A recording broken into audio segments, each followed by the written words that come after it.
With just over a week to go until the start of the Edinburgh Fringe and other fringe festivals such as Camden Fringe, and there are plenty of other fringe festivals around the world that might be starting around August. But with any fringe festival, when you're about a week out, the week out press release is a really good thing to send. Just a few practical tips in this video as things wake up here at Durham Fringe Festival.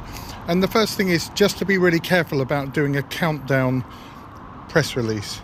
A countdown press release is where you remind the reviewer of how many days there is to go with a sort of urgency around it. Just 7 days to go. And there's nothing wrong with the countdown for you, but what happens with the media is they start getting countdowns from everybody. It makes them perhaps in some ways feel that time's running out, they're supposed to act in some way, and though that's quite enthusiastic, it can get a bit boring being told how many days to go, and also getting people frowning and looking at their calendars because these things have been sent out at different times. The press release has been created 3 days before, isn't sent, and so it's saying 8 days, 10 days, 9 days, 3 days. And it's a bit of wasted time, really. So I think maybe the press release can say with the Edinburgh Fringe near, but I wouldn't even do that. I would just simply 7 days out, get the show back on the radar of the media. I've said elsewhere it's not a problem that press is sent, even if it's been sent before, but freshen it up. Don't just send the same press release. It's kind of a bit lazy.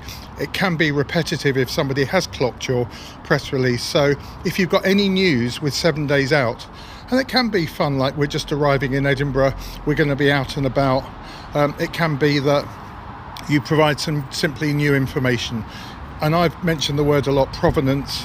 And provenance might reveal that the director, who you haven't really mentioned, is an award-winning director, that the writer has written a particular book or premiered their work and got recognition in the West End, or a particular fringe festival, was nominated for this or that, has worked with, that's a good one with directors, has worked with other theatre companies. Things like Young Director of the Year can be good for new work. Remind people that it's new writing, if it's new writing, and if the same show is back, it's important to freshen up the press release and don't just lazily go, we're back, trying to milk the fringe for more glory.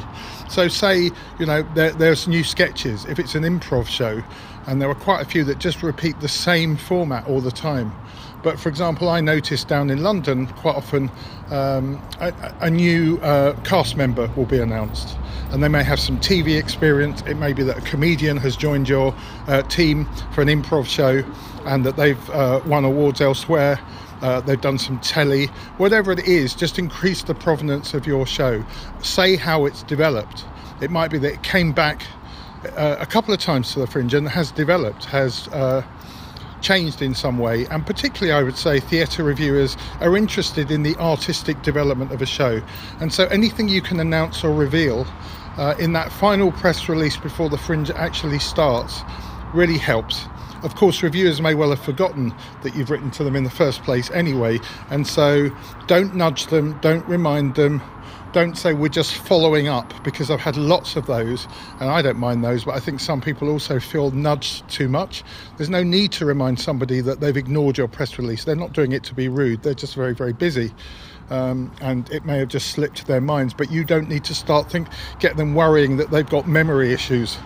So don't nudge, don't prod, be enthusiastic, but I wouldn't say following up. Just announce the show again, get it on their radar. Now, what might happen is newspapers, such as in Edinburgh the Scotsman, may well have already scheduled up their reviewers full up, but what they might still be doing is features, and that's why news is really important. It's a really good time to talk about preview nights. It's a really good one to say if you're doing a photo shoot, and part of Fresh Fringe might be within the press release is to have a link to some new images. What I wouldn't do, because people in that last week are often getting stuff on their phones, is have really large memory size images, and certainly not videos embedded in an email. You can embed the code in an email that just clicks straight through to a player, or might play within the email, but what we don't want is slow to download emails, things that have error messages or any of that. So I've said before, I think it's a 3/4 page max, even half-page press release. I wouldn't even attach the press release necessarily in that final one. When it links through to your website, I wouldn't just link through to the booking page if you're writing to the media. That's not going to help them. They'll be able to get get tickets, but you need to make it as easy as possible to just get those tickets straight away, whether that's a mobile, whether that's the PR directly, whether that's you, just email us. I'd noticed this year we've had more invitations for a +1. I think that's down to you. I think in Edinburgh particularly, we know how tight costs are. Reviewers aren't expecting a +1, but if your ticket sales are low and you really want to encourage them to come, that might be a nice offer to offer reviewers, just so they might bring someone along to get enthused about your show if it's any good. So the final press release is about freshening up.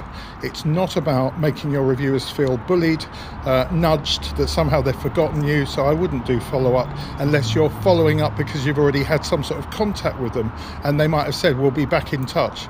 But again, don't be disgruntled, don't be entitled. I think you should feel entitled inside. You've done the work, but just be careful the style of how you actually do that with your press and so on.